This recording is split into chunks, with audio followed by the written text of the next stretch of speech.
Welcome back to the channel, everyone. Today is not today. Tomorrow will be the day of the Pokemon Crown Tundra DLC. Tomorrow is the day. There was this video that got posted today with some guy talking. He gives out some details on the Crown Tundra, and there's some pretty important information here. It is a preview. He gives out some pretty important information as well, so there could be some information that me and you might not know about. So we're gonna watch this video. I'm gonna casually pause here and there to maybe share my thoughts and share my opinions on a few things. So it's almost here. Tomorrow is the day of the Crown Tundra, and I can promise you guys 100% in this very video, I promise you to give you Crown Tundra content. In this very video, I'm saying it now because I did promise that for the Island of Armor, and unfortunately I didn't get around to doing it because I was too excited to play it. I just started playing it casually for myself. But I will promise you guys this. I will be doing some videos on it. I'll probably casually post a few every now and then. But this is the day. Well, tomorrow's the day, I should say. And let's give this video a watch. It's about 9 minutes long. So let's dive right in. Let's dive right into the Pokemon Sword and Shield, the Crown Tundra DLC preview. And just by this image alone that I've already clicked as the start of this video, you can see Galarian Slowpoke and I've forgotten that Pokemon's name from Galar. It's the big rock Pokemon. It's not Stack Attacker, I know that. I've forgotten its name. Hey there everybody, it's Alex here from VG247.com, and as you can see, I'm here with a little bit of the new Pokemon Sword and Shield DLC, the second part of the expansion pack, and that is the Crown Tundra. Of course, we had the Isle of Armor back in June, and now we've got this coming out later this month, and I got a chance to see a little over half an hour of it in action. Obviously I couldn't play it because I can't go to Pokemon's office at the minute because it's locked down, but I could at least see it, and I thought I would report back on what I learned. Now, I haven't got very much footage, so I'm really going to rush through this. There's a lot of... Level 65 is the Nidoking. So that tells me we're probably going to be finding Pokemon around about level 60, 65 here.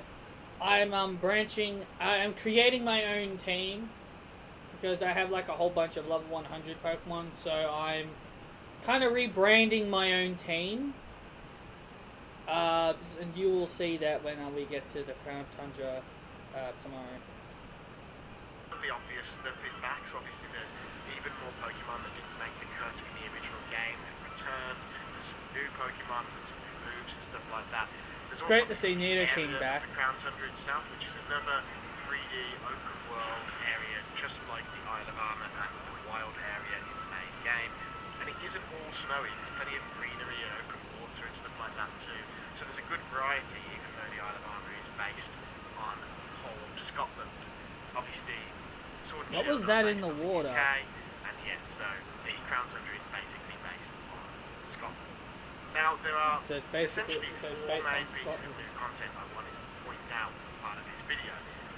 So I saw Avalog in the first of those in there. is the main story. So there's an Avalog in the water. I like that. I like that they've got Avalog looking like icebergs. What is that? Is that a new Pokemon?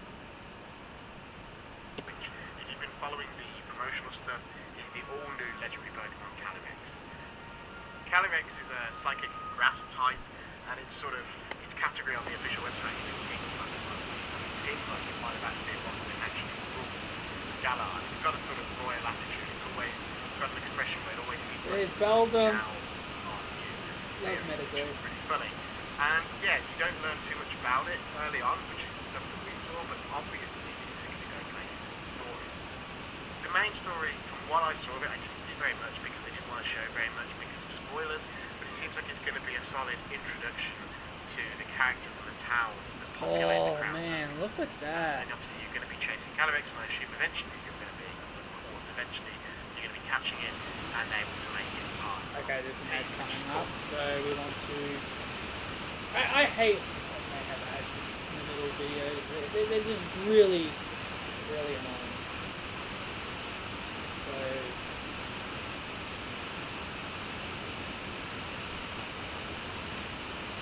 Sorry about this.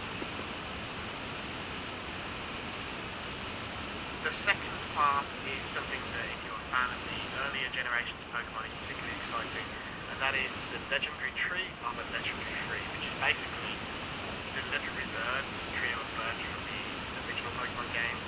Articuno, Zapdos, and Moltres are back, Well, look at but they are Moltres back there, in dude. new Look at that forms. They're Galarian back in version. Galarian form, so this Oh, is hello Zapdos. Whoa. exclusive forms, which is awesome. And basically, they That hang out escalated around quickly. the red tree in the Crown Tundra, and it seems like when you first go up to that tree, what I saw is that the three are introduced in a flashy cutscene where they battle each other, and then after this they scatter. Veteran Pokemon fans might remember the legendary dogs in Pokemon Gold and Silver, and how once you sort of awoken them, they scatter across the map, and you then have to track them down and find them. This seems like it's going to be a pretty similar situation where you'll be able Oh to no, try and find out where really? they've gone to. Oh god, I hated roaming legendaries. Like they're like the least fun. That's like the least fun thing to do in Pokemon because the nightmares of, yeah, as he mentioned, Suicune, Raikou, and Entei. The nightmares of those three. It wasn't so bad in Heart Gold and Soul Silver because you only had to get Raikou and Entei. But you had to do that with Latios and Latias, and you had to do that with Mesprit and Cresselia, and you have to do that with Tornadus and Thundurus in Black and White, and like, oh, it was just so damn bad, man. I hated roaming legendaries. Roaming legendaries was just so bad. Like, they're like the least fun version in my opinion. To me, that's the least fun version of legendary hunting. But I think there's probably going to be a positive to this. I think the only thing that I can think of that will probably make this roaming version a little bit more easier is, my guess, is that we'll be able to see them in the overworld. I think that will be the, I think that will help if we could see them. And I think that's probably what they're going to do. They're probably going to have them, like, in the overworld. Like, you'll be able to see where they are and, you know, because we can actually see Pokemon now, you know, like in the overworld and shit. So I think that's probably what they're going to do. And that's what they should do. Like, have them in the overworld so that way we can actually see where they are. But tracking them down is going to be very difficult because they're always on the move. We won't know exactly where they are unless they're shown on the Pokédex by the time we find them, because you see our character, you know, he was hot potatoing, almost dropped his Pokédex. So we'll see, I guess. I am hoping it's not as bad. I really hope it's not terrible. And then when you do, you'll be able to go and catch them. So again, that's a pretty cool throwback too. The next feature I want... Yeah, it's a good throwback and all, but here's the thing. As what he said, it's a good throwback that they're making it the old days. Yeah, it's a good throwback and all, but, you know, I think some people really hated it. I want to talk about is Pokemon Dens in a little mode called Dynamax Adventures. And this is basically, essentially, some of the most in-depth pieces of endgame content you're going to find in Sword and Shield. And they basically offer you the chance to catch powerful legendary Pokemon that haven't been seen in the Galar region yet. Although you can only catch each legendary once, so you can't endlessly farm them. That's sort of similar rules to the wormholes in Pokemon Ultra Sun. Makes sense. Now the exact rules and parameters of these raids are pretty in-depth, so we've put together a separate guide on that over on VG247.com. So hit up the website, I'll pop a link in the description. You can read all about how these work. But the basic thing is that these are 4-player raid scenarios where you and 3 other players work your way through a series of Dynamax battles with only one Pokemon each. Now your HP and your status effects carry over from one battle to the next, so it's really important to strategize and plan. Okay, that's cool. As you guys can see there, like, you can see a Haunter, and what's that dragon thing? That looks like a Tyrantrum, I think? Not 100% sure. But you can actually see what Pokemon they are, so yeah, that should be fun. The twist is that you're not just fighting with your own Pokemon. At the start of one of these lairs, these Mute's lairs, these Pokemon dens, you choose from one of a set of randomly generated Pokemon. And then each time you defeat a Pokemon in a Dynamax battle, before you move on to the next battle, you can choose to swap your existing, probably injured Pokemon for the one you just defeated, which you'll get with full health. So basically, it's this idea of trading up as you go through this series of battles on your way to a legendary at the end there. However, only one person on the team can swap, so you've got to work with your teammates and figure out who's going to take the swap this time. It seems really strategic, seems really interesting. You've got branching paths, like I say, in there, so you'll be choosing what Pokemon you're going to fight next, and you can see the Pokemon type, and you can also see a silhouette, so if you know your Pokemon well, you'll be able to identify. That's a good point, because I mentioned that before. Like, I saw Haunter, and I think that's what's gonna help. This rotating thing that he said that they're gonna do, like they give people the option to rotate Pokemon before each battle. That's gonna help, because that's really gonna help, because what if you counter a Pokemon that your Pokemon is weak to, and you are able to swap out your Pokemon with something that is super effective against that Dynamax Pokemon. So yeah, I think that's a really neat idea, because I just think it's neat. I think it's a neat idea, and I think it will turn out well. What you're about to fight, and ultimately at the end, you get to keep one of the Pokemon. So this could be one of the ones you fought with, or it could be the legendary that you fight and have an opportunity to catch. So there you go. He caught the Haunter. So because you got the Haunter, you can, like, if there is a Dynamax, say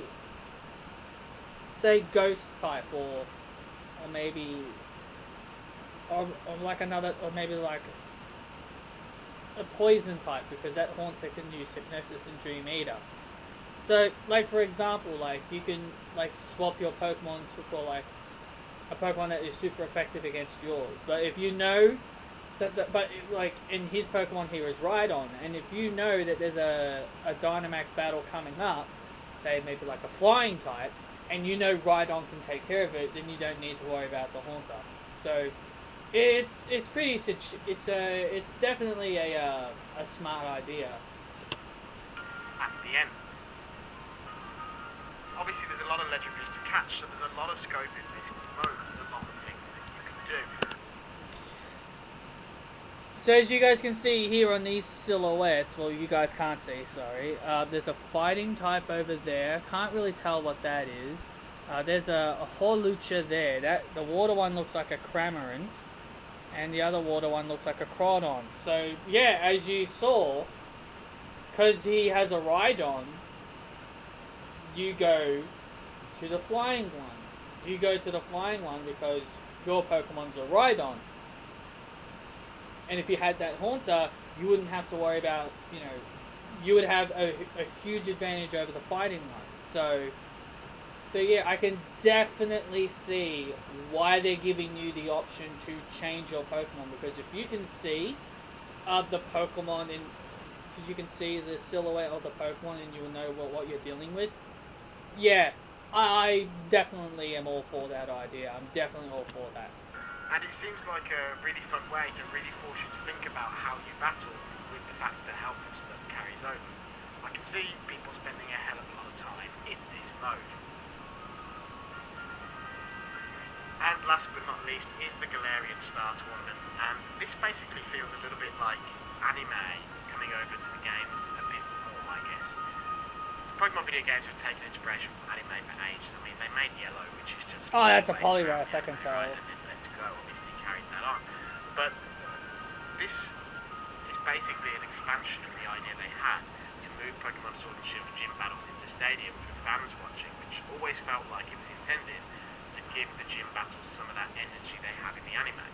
And basically the Galarian Star Tournament is a 2-on-2 Pokemon battle tournament, but the twist is that you are able to pair off with any of the famous characters you've encountered throughout Sword and Shield and the expansions and play alongside them against other characters like them. So basically you pick a partner, you pair off, and then you engage in a knockout tournament. Throughout that knockout tournament you'll have people paired off, so you'll have, gym leaders who don't necessarily interact in the core game together as a team, and then dialogue and banter, say things back and forth to each other, and that's really cool. It's sort of a little bit of fan service to what's happening.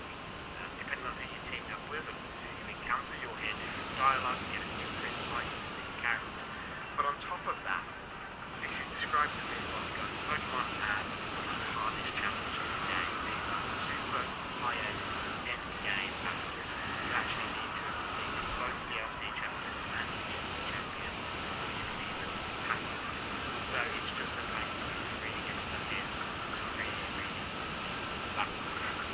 And yeah, that is the content that I wanted to point out to you from the Crown Tundra Preview DLC. Obviously it comes as a package with the Iron Armor, which is also pretty decent for my money, and they're also now going to be releasing it as in single packs, so you can actually go to the store on the single buy a package global version, which is the main game. That Slowbro looks really creepy, especially with its DLC. eyes. This is out on October 23rd, and yeah, basically it is a really, really cool addition. Again, it feels like I had my problems with Pokemon Sword and Shield. It felt like they fell flat on a few places, but it feels like they've really addressed some of those complaints in the DLC, and I'm really, really happy with that, especially that package version.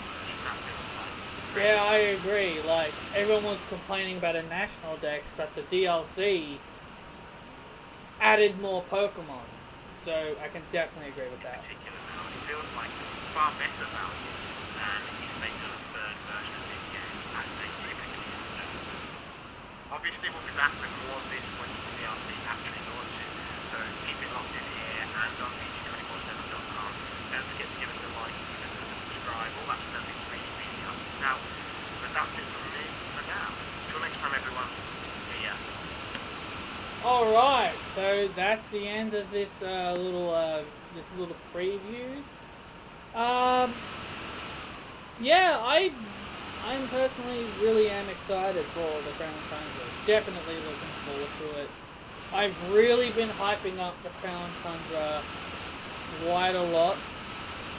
I really have been hyping it up quite a lot lately. Like, even with those small videos that I've been posting casually about, the Island of Armor and the Crown Tundra when it came to, like, like their trailers. Like, I've really been hyping up the Crown Tundra as, in my opinion, the best version of the DLC. And I personally believe it will be. Not a fan of them bringing back Roman legendaries. If it makes it better, if they make it better to where it's not agonizingly annoying, like if they make them, we can see them in the overworld, if they make it look like we can see them in the overworld, then I think that could salvage it. But at the same time, it just seems like the Crown Tundra is going to be freaking huge. So you could just be like wandering absolutely everywhere, and they could like be on the other side of the place or something. But very excited for it tomorrow. Very excited for it tomorrow, and I'll definitely be releasing some content for it tomorrow. So thank you all so much for joining me for this video. Hit that thumbs up if you guys did enjoy. Comment your thoughts down below. Are you guys excited for the Crown Tundra? Let me know, and I will see you tomorrow.